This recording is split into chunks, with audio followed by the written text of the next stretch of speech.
Hello, everyone, and welcome to another Bible study. So super excited about coming forward with a thought provoking Bible study for you all today.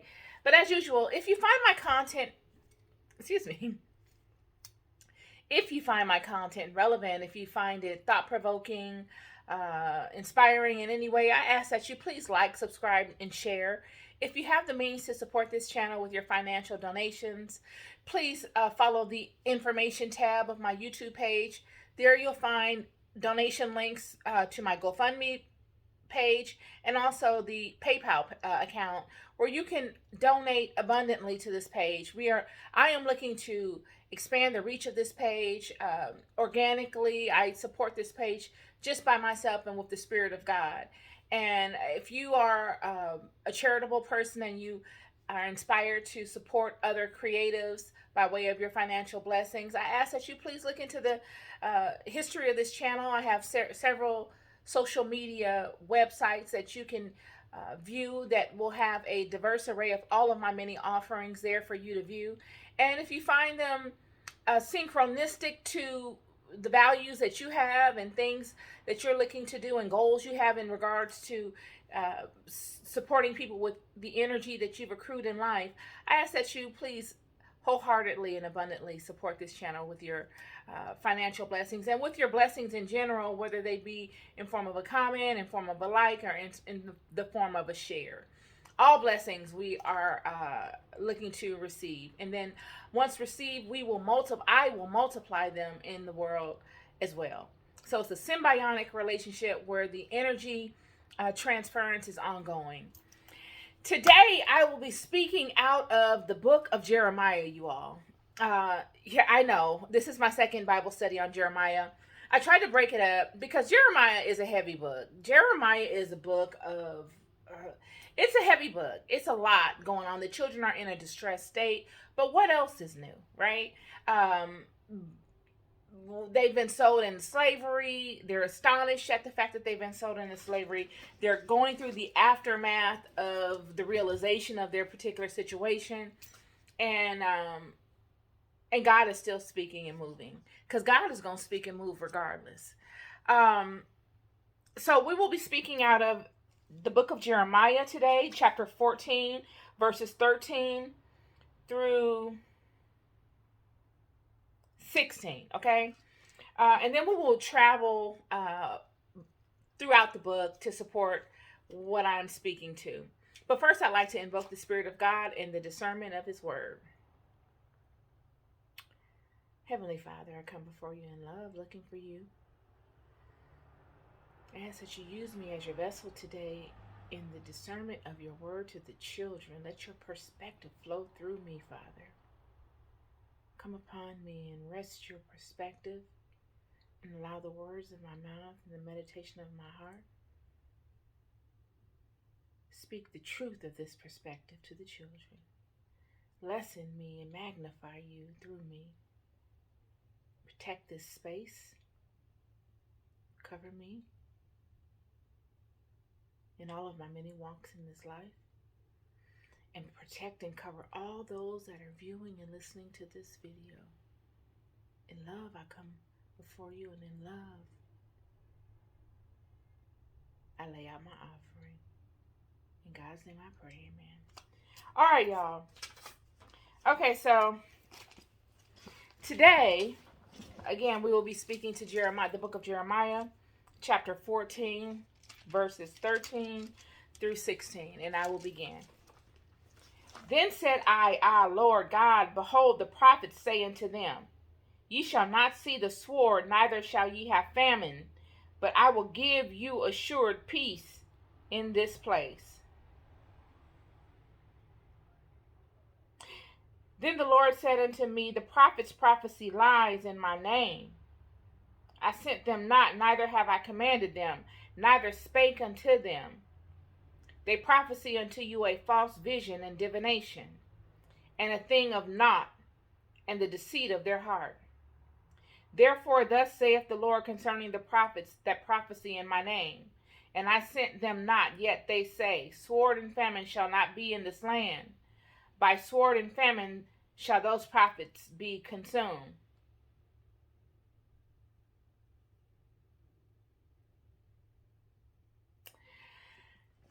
I said 16, but we're going to stop at 15 because I was actually meaning 15. I don't know why I said 16.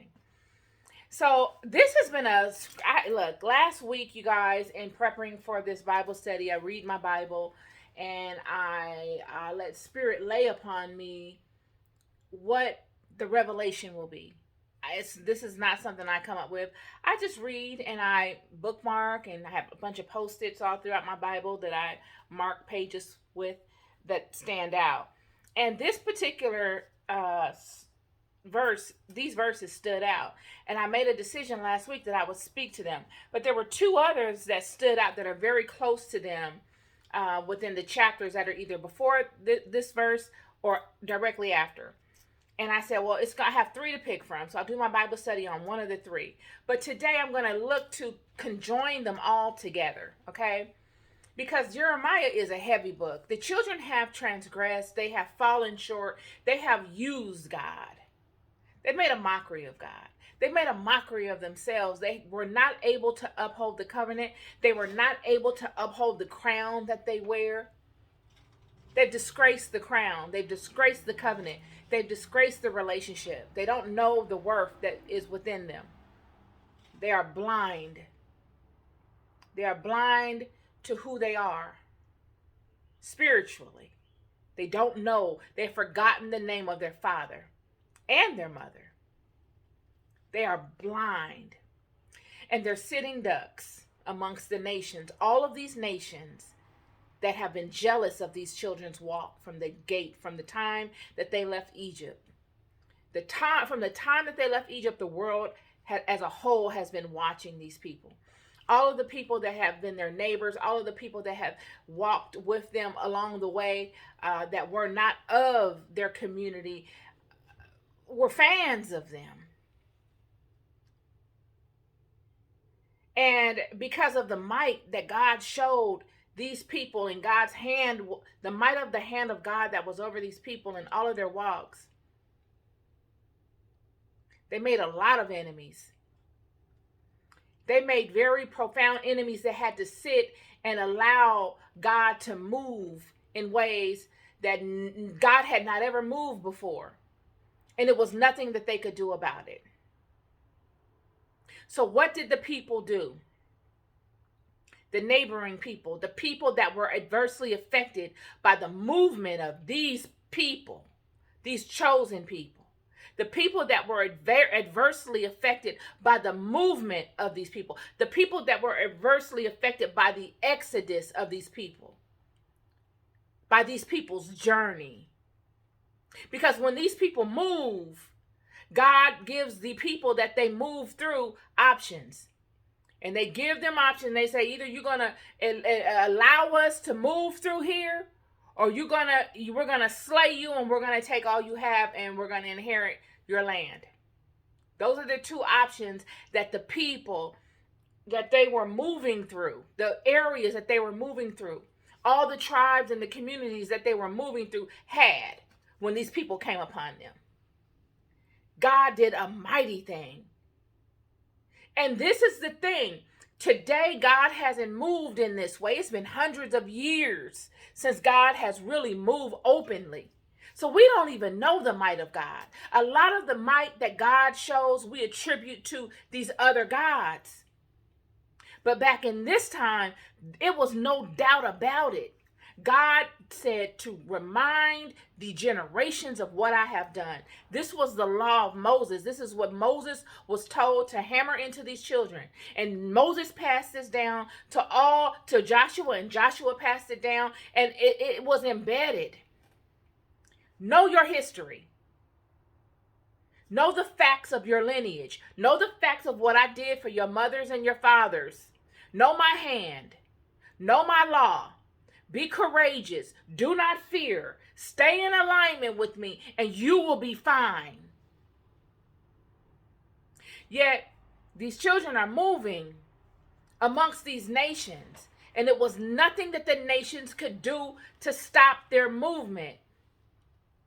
And they had to openly congratulate these children, or they had to bow down to them.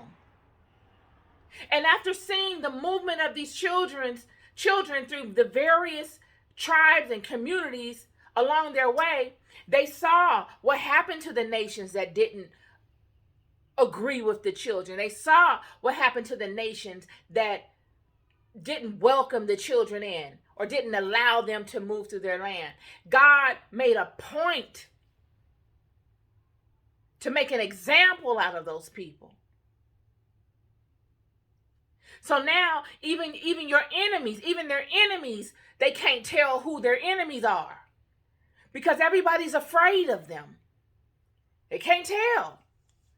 They could be an open enemy, but they're not going to show it, because if they show it, now they are in a position of being condemned because of it. Because all these children need to do is go tell it to God. Not that God didn't know anyway. But the fact that these people let it show amongst his children, and the children went and told God about it, God is saying, okay, I'll take note of that. If I don't act upon that now, I will take mental note of that. Okay. All right. Keep moving.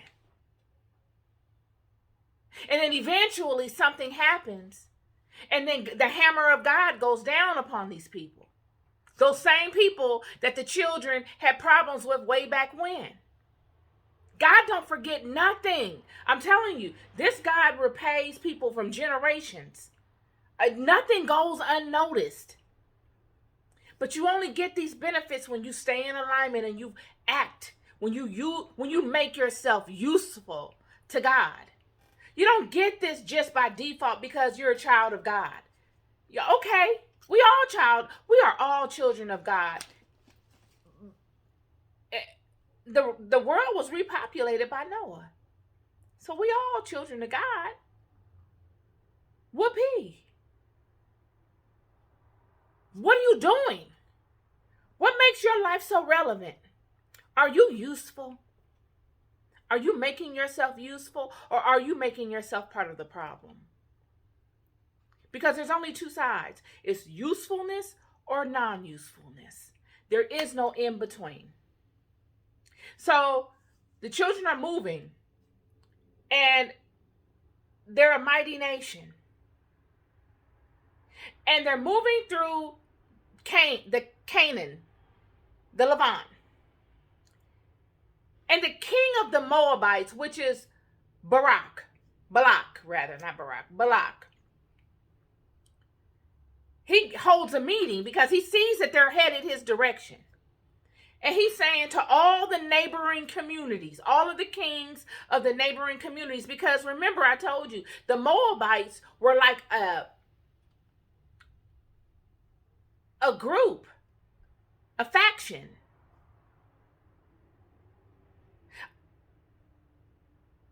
And they're saying, okay, these children of Israel are on their way, they're headed towards our communities. If we don't bow down to them, if we give them any problems, we've already seen what has happened to all the communities that they've traveled through. We got to put a stop to this. I'm sure they talked to all the kings and the surrounding communities of from which the children migrated through. So they know how the children are moving. They know the temperament of the children. They know what's going on. They're saying, okay, we got to get something. We got to get a handle on this. These children are headed in our direction. So Balak goes to Balaam, which was a prophet. We already know this. I'm going to condense this, but I need to remind you of this. And he says, I need you to curse these children. Because, friend, when the enemy cannot touch you physically, when they can't physically walk up on you and attack you, they send spiritual weapons against you. So it'll stop you with the hopes of it stopping you. But this is the key part of it. When Balaam went to curse the children, Balak said, I'll give you whatever you want. Me and my faction have many resources. Remember, it wasn't just Balak. It was all of the kings of the surrounding areas that had gotten together and made this decision. Balak is the only one that said, I'm gonna get Balaam to curse him.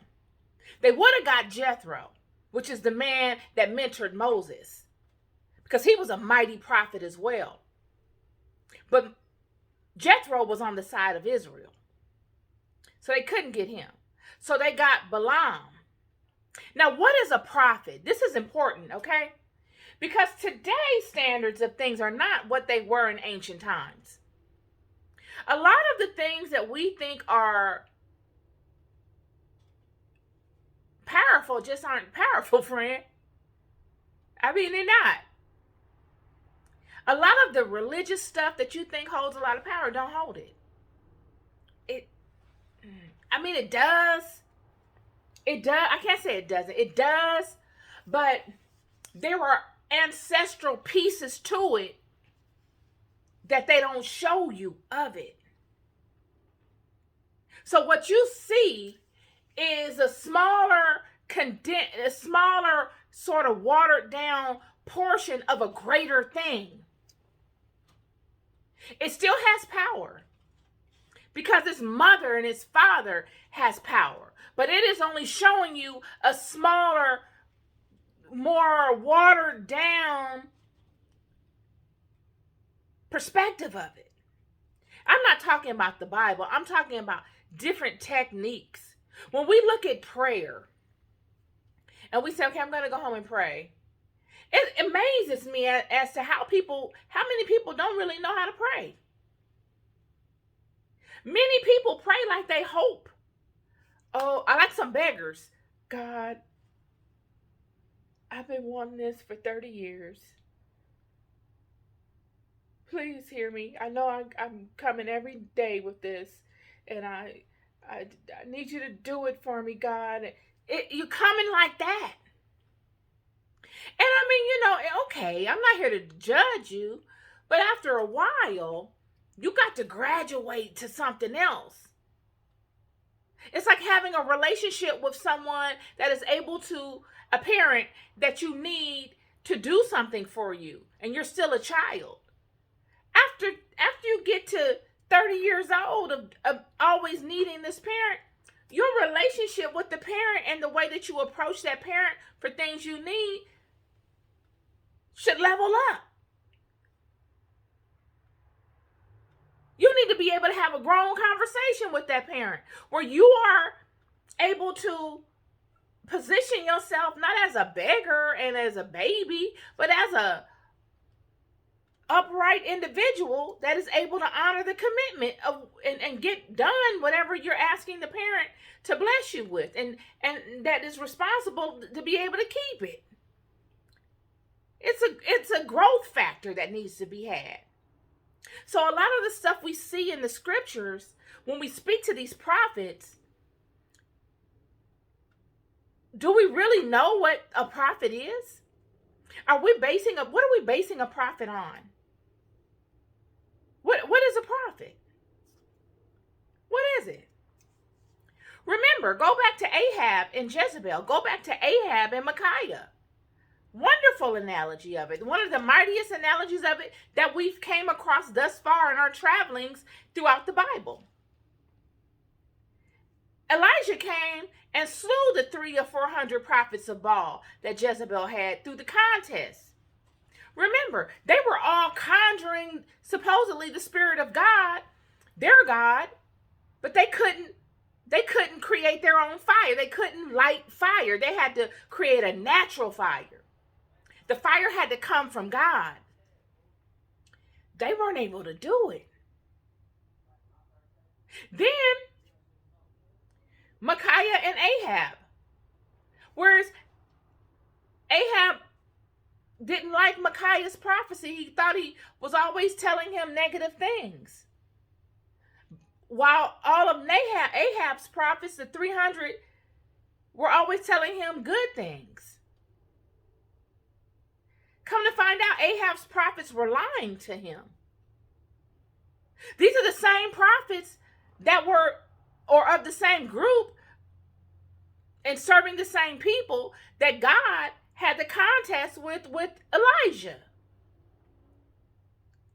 These prophets, all these prophets that we see in this Bible, are what you would consider a shaman. In today's society, if we were to look at this from our perspective, from our lens, from the lens that we see on TV and the lens that we look up in the encyclopedia, all of these prophets would be looking like they were performing witchcraft. All of them. Sacrificing, working with a lot of fire, working with a lot of incense, a lot of smoke, deep internal meditation, speaking with God on in other realms outside of this realm. You see it time and time again in this book. We just passed the last Bible study I spoke to.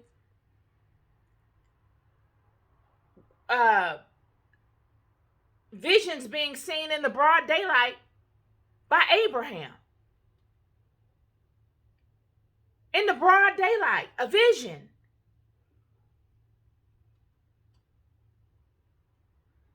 Who has the power to do that? God. But in order to do that, you got to be in a mental state to be able to facilitate such things.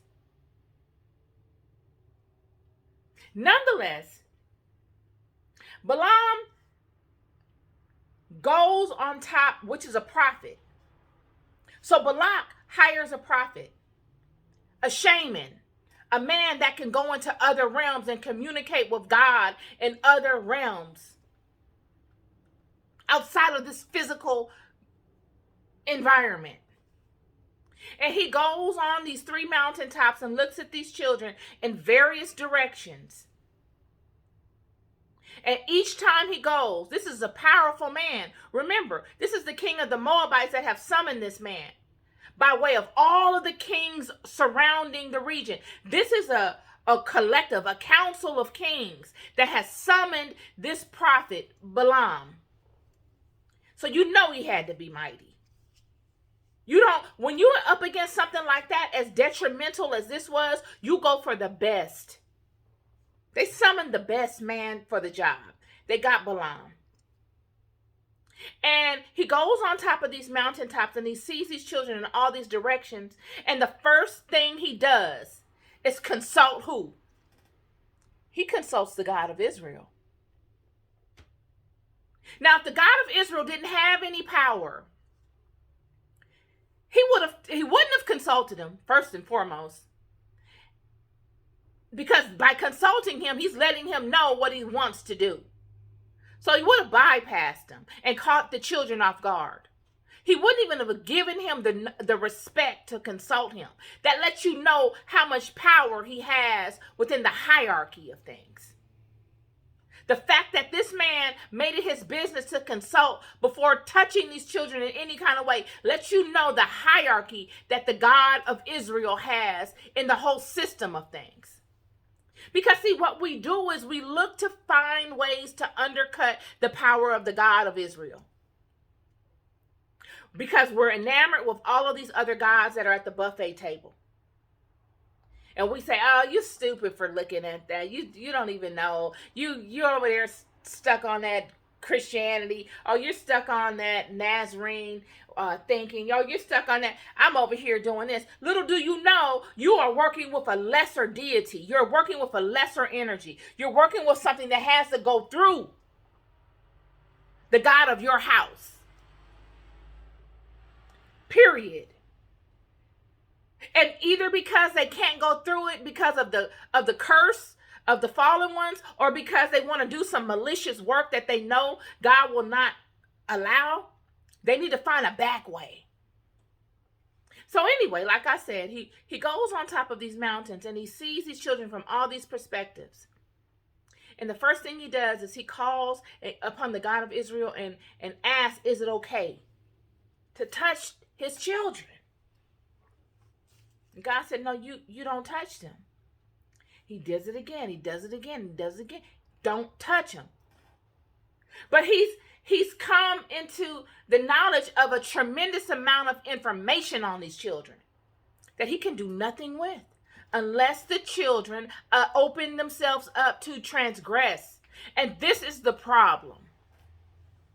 This is the problem right here. So this mighty prophet, with all this information for these children, could legitimately sell off all this information and become very mighty and rich. Just off the information of getting after these children. Because in the Bible, it does not speak to any other prophets coming and getting a bird's eye view as Balaam did on the weaknesses of these children. So these children continue to migrate, and they stumble and they stumble and they stumble. And a lot of the stumbling, all of the stumbling that they incur has to do with their own misalignment. Whether it's the women, whether it's falling. In the Bible, it says here, Jeremiah chapter 13, verse 20 through 21. Lift up your eyes and behold them that come from the north. Where is the flock that was given thee, thy beautiful flock? What wilt thou say when he shall punish thee? For thou hast taught them to be captains, and as chief over thee. Shall not sorrows take thee as a woman in travail?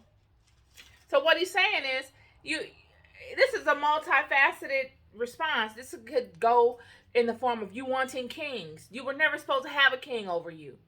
But you wanted to be like the other nations. And so you had to have a king over you. You had to be like everybody else. This has been the problem all along. This could also be the fact that you gave away sacred information that you never should have parted with. You allowed yourself to get up under the nations and to befriend people, which is nothing wrong with that. But in doing so, you forsook all that was perfect and righteous about yourself, and you gave it to people that never should have had it. Now follow me on this. You've given your power away because you didn't know it was powerful. Because what has happened is the enemy has made this place a heaven of comfort.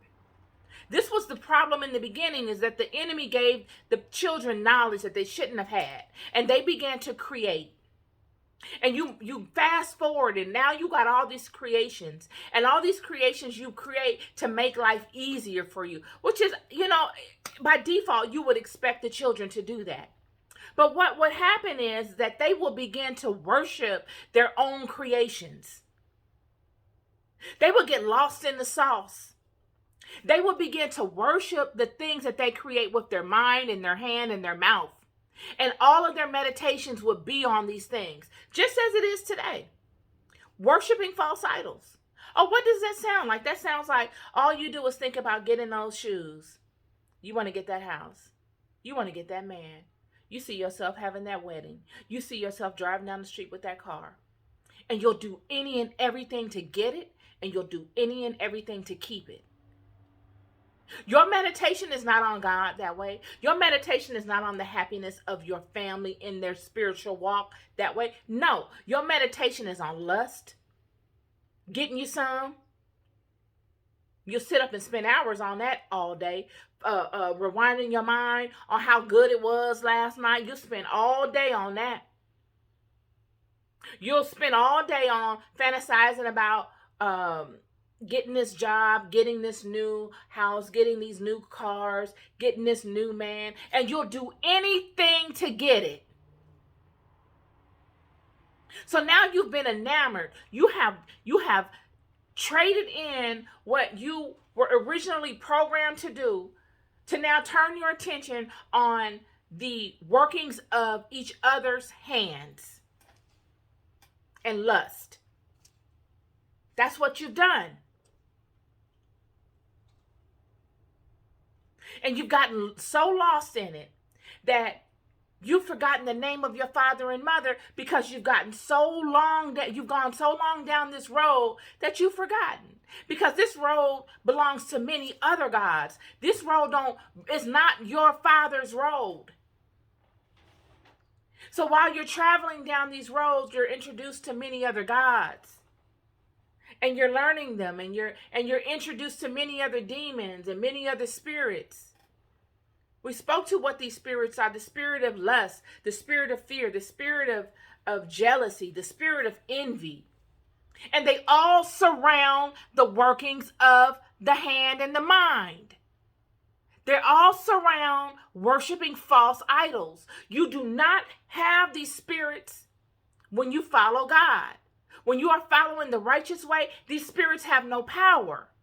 But when you are walking the path of these lesser gods, when you are walking the path of these of the workings of your hand and following false idols, these gods, these spirits are powerful on these paths. And you find yourself bowing to them, warring with one another silently or even openly because of these spirits that you've conjured with your own mind, that you never even knew you were conjuring. This was the problem with the information that was given. They gave the information not knowing the power of what they were doing. They couldn't forecast out that far. And this is why I say they may not even have known, they may not even have wished to do such a thing. Nonetheless,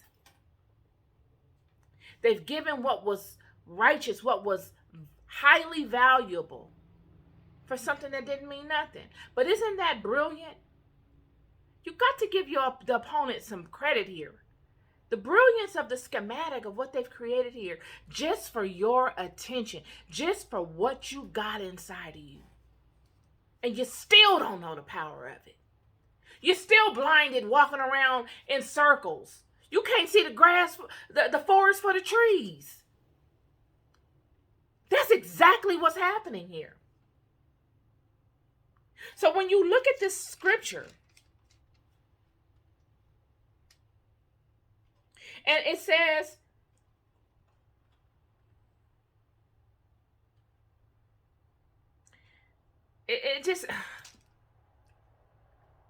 it's so many areas that these children have transgressed in.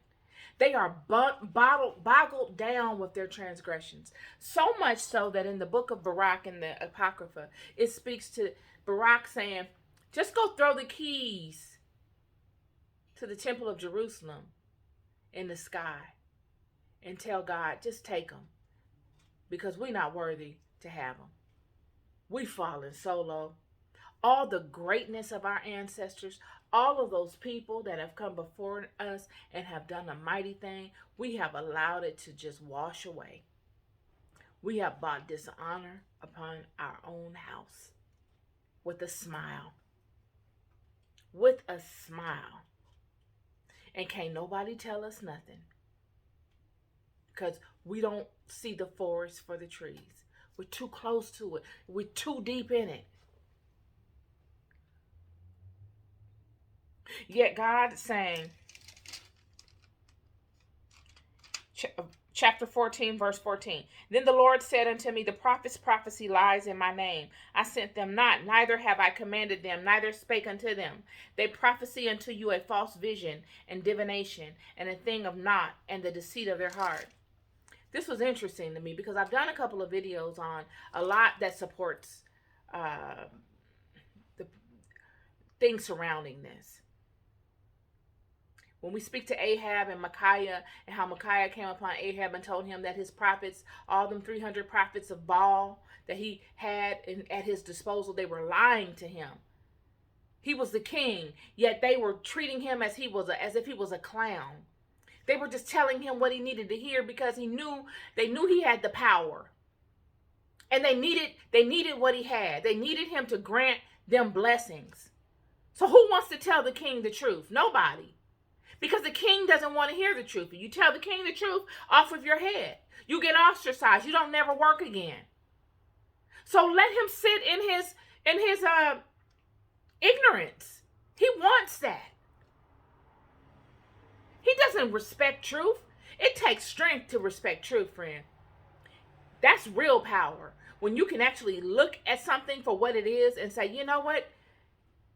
You might be right. And I need to make some adjustments. But what happens is, like I said, many of us worship in false idols. And we get enamored with these idols. We get enamored with the repetition of it. I like the comfort. I like the money. I like this. I like that. Okay, there's some things that I don't like, but I've gotten used to that, so I can deal with that. And then when someone comes and tells you something that's the truth out of love, because that's the only time you tell somebody the truth, is if you actually are concerned. Truth comes from concern, friend. Because if it did not, what do I care if you know or not? I don't care. That's your path. We all born into this alone. We're gonna bounce up out of this by ourselves. What do I care if you know? But when you do that, you open yourself up for a lot of things. And so what is happening here is, like I said, the children are enamored at this point with the worship of false idols. They're at the buffet table of many gods. They bow into many gods. And they're saying, okay, we got the God of I'm gonna bow to the God of the wind. I'm gonna bow to the God of the trees. I'm gonna bow to the God of harvest. I'm gonna bow to the God of agriculture. I'm gonna bow, all these different gods, because you need different things at different times. You could be having problems with your love life, or you might want to get a husband, or you might want to get this woman. So you're going to bow to the God of love, lust, passion. You might been a drought last year and you need to get some rain or something like that. I'm going to bow to the God of rain. So this is what they were doing. And a lot of times they would create these figurines to represent something, and they will pour their energy into them and give them names and all these different things that they create in their mind, because your mind is powerful. The force that is within you, which is the particle, the God particle that is within you, is undefeatable. So they put more interest in the faith they had in things that they created than the natural aspect that was already emanating within them. And the prophets are supporting that. And they're saying, okay, everything is going to be great. God is not going to do anything. Yes, we've fallen into slavery in Babylon, but this will be just for a season and everything is going to be fine. Just keep going and this and that. Because a lot of times, friend, not even a lot of times, when things got really bad and to the point where they were in Jeremiah and the children have been sold into slavery, the enemy had a strong hand over the planet at this time. Not as strong as he got right now, but he was definitely a formidable opponent. He had created systems to trap these children into based on comfort. And now they're comfortable and they like the system. Sure, there are things that they don't like, but for the most part, they like the system because they're used to it. And now they're sitting there and they're like, okay, let's get the prophets. Let's make them rich men. We're gonna get all the prophets of Israel and we're gonna praise them, just like the serpent did when he went to Eve. And when he went up to, or when the serpent went up to this, when the devil went to the serpent, he praised him. He said, I heard about you. I heard you're doing a great thing. I'm impressed with you, but I can make you better. I can show you something that you can actually see some real profit in. Rise up and come to me. That's exactly what the enemy did to the prophets of Israel once they were infiltrated, because at this point they've been infiltrated. They've all fallen they all drinking the Kool-Aid. And even if all of them are not, the majority of them are, and the ones that are not, if they don't go with it, they get slain. Their brethren will slay them. It's mutiny in the kingdom. Kind of like it is now.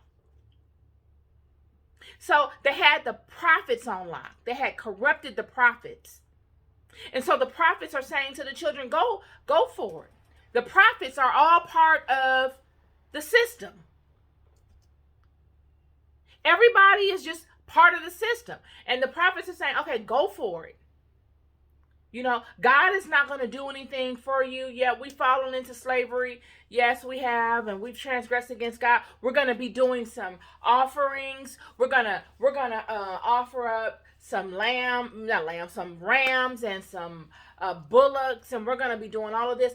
And God is going. I had a vision yesterday that God showed me that He's going to accept it and all this kind of stuff. This is what they're telling the children. This is what Jeremiah is speaking to. He's like, we're in a hot mess. We don't have nobody to trust. Father, the prophets are even lying to us. And well, Jeremiah is saying the prophets are saying these things.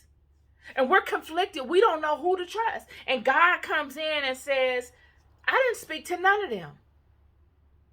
And that's what leads me to this point.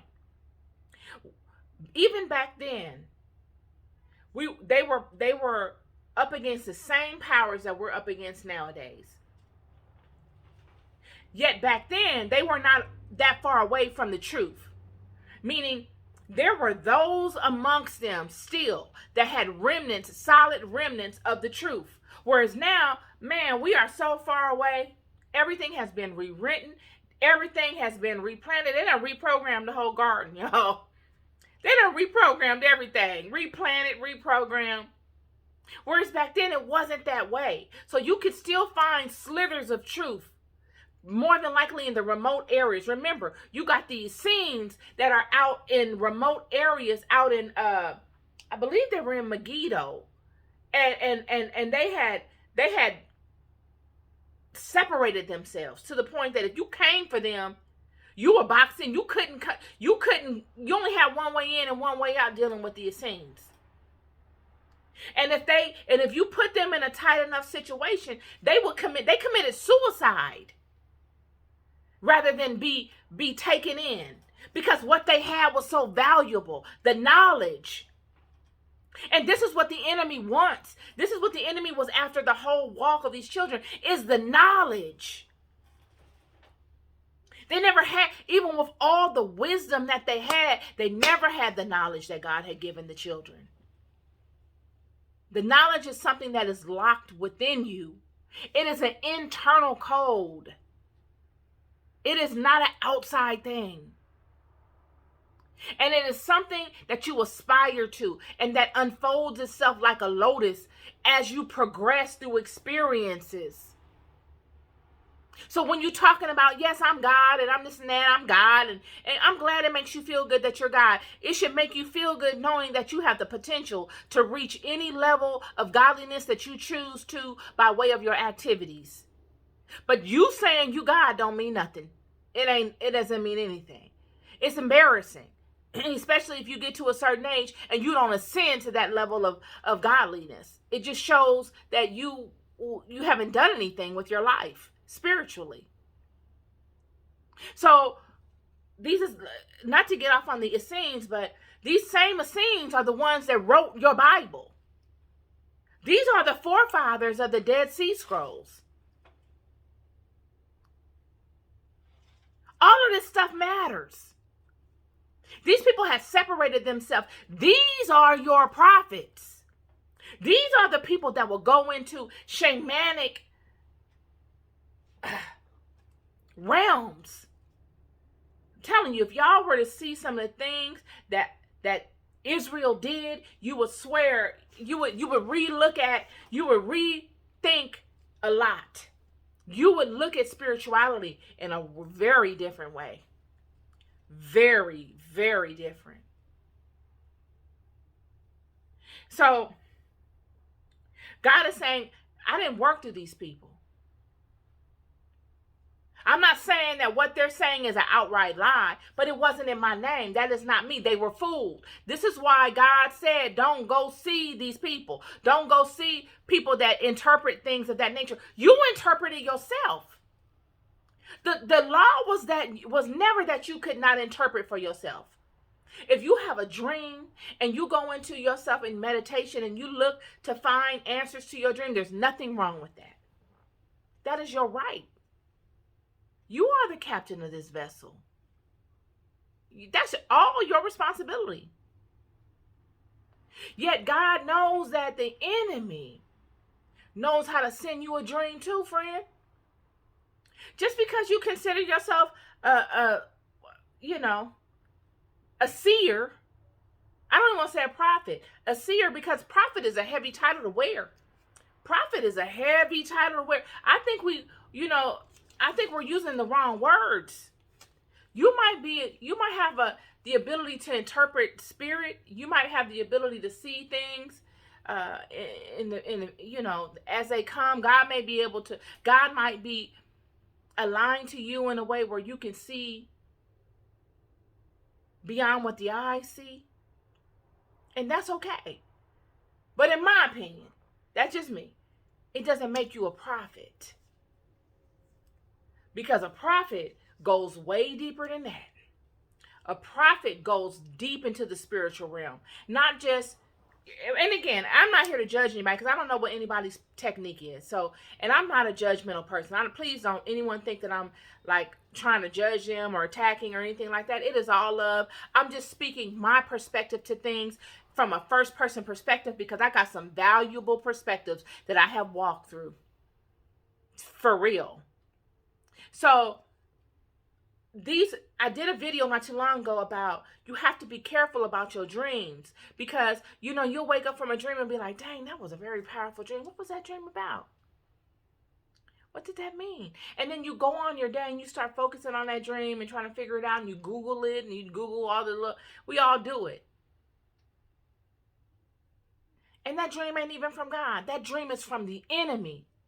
The goal in this life is to get your mind. You might be in alignment with God. That don't mean that the enemy can't try to attack you. You got to let it in. The enemy is not going to be punished for sending things to see if it'll stick. He's not going to be punished. If you allow it in, then you've allowed it in. I said this in my video about the Trojan horse. Do you not believe that when the Trojan horse was created and they made that space within the bowels of the horse, that was technology no one had ever seen before? And they wheeled it to the gates of the king's castle and said, we have a gift for you. And all the king's soldiers came out and looked at the Trojan horse up and down and said, well, it looks like a gift. Okay, take it in. And they took it all the way in, right to the doorstep of the king. Perfect logistic area, direct access. And they let the horse sit there for a little while. The king came out and saw it. Oh, great. It probably sat there for another week or two. Well, I can't say that long because they had to pee, didn't they? Unless they was peeing on themselves. I don't know. But it sat there, and then all of a sudden, they came out and attacked. It's the same way with these thoughts and these dreams, y'all. Sending somebody a dream in the spiritual realm. Anybody that has worked in spirit know that that's not something that's far-fetched. It's renowned in many spiritual systems, the science of doing that. So if anybody can do such a thing, wouldn't you think that the other gods will have it on lock? Come on, y'all. So when you see these prophets here in Jeremiah talking about, I had a vision and I saw a dream and I this and that and this and that. This is what's going to come of it. Is that really of God? Because I keep telling you, and look, on my Just Call Me Auntie page, I did a video called when either when Satan whispers in your ear or when Lucifer whispers in your ear. I can't remember it. I think it was Satan. When Satan whispers in your ear. And I did this last year. Might be a year before. He knows how to act as an imposter to God because he knows that he has led the children astray. The children now no longer focus on the God aspect within themselves. That is not their primary meditation. Now he's gotten them turned so that their primary meditation is the acquisition of things. They worship idols. While they're at rest, they worship idols. While they're working, they worship idols. They get up early to go to work, to go and all day worshiping idols. They get off work, they come home, they worship idols 24/7. So he knows how God moves within the vessel, within the body. And so he knows that he has you distracted to the point that you don't even know any longer the power that rests within you. You thinking God is in this book. This is the word of God. But the living God is within you. So he's got you distracted to the point that you don't even listen to the voice of God when it speaks to you. You don't even listen. And because of that, he can speak to you as an imposter to God, and you will believe it's God. And the whole time it ain't nobody but God. This is why Jesus said in his scripture, because I can't wait till we get to Jesus. Y'all gonna love me when I get to Jesus. Jesus said, I don't know none of y'all. You saying you're doing all this in my name and all this, I'm not gonna know you.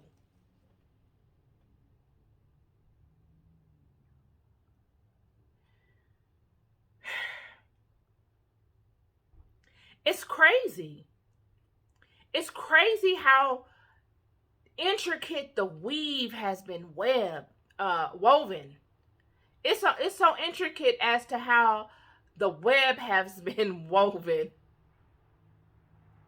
You got to give some respect to it a little bit.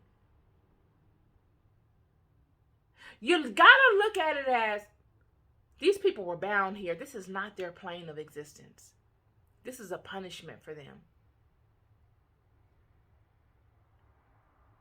And they have created systems here to capture the essence that's within you and to have it serve them. That's pretty much the gist of this thing. And they've done a miraculous thing. And you don't even know it. You don't even have a clue.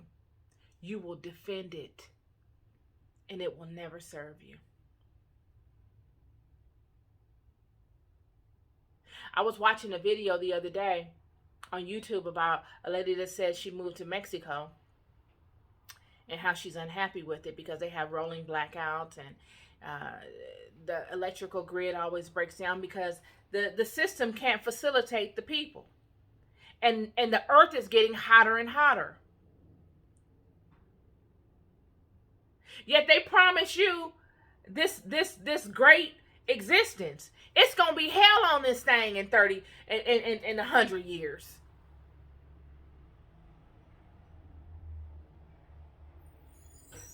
It's crazy.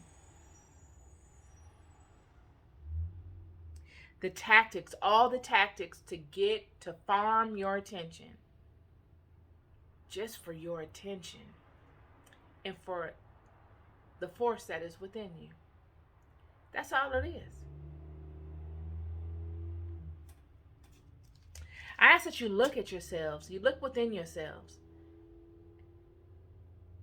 And really look and search yourself. This is your life. This is not a dress rehearsal. It's your life. And what you do in this life matters here and then in the thereafter, because it don't stop here. Do you really believe God created such brilliance in this world for it just to be over with this?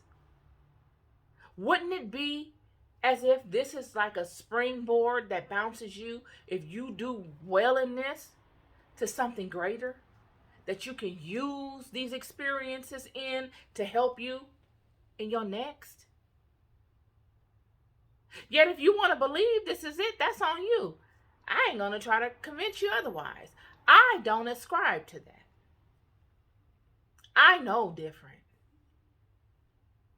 And it doesn't have anything to do with the obtaining of money. Money doesn't mean nothing. When you are aligned with God, all of your needs will be met. All of them. You don't have to outdo your brother or sister or roll up on them and make them feel bad so that now that they've come upon you and seen you and they admire you and they say, well, I won't be like that. I'm tired of living like this. I'm going to go out here and do anything and everything to get like them. Leading us all down this perpetual state of repetitive bull crap that doesn't do anything for us.